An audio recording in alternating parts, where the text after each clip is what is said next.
what a technique. I mean, Asari was completely beaten, but just that luck was not on the side of God knows. That was a super try. Midiama nearly breaking the deadlock here. Still remains goalless, and it's the host with a corner kick, in swinging, the header again! Yes! It's a goal!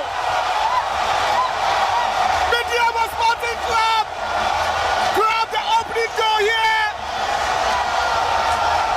at the TNA Stadium, and the crowd is going wild, and this is what the goal means to them.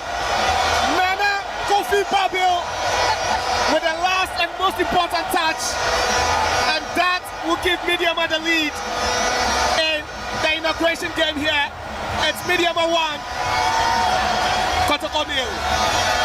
A super goal. What a way to, open the TNA back.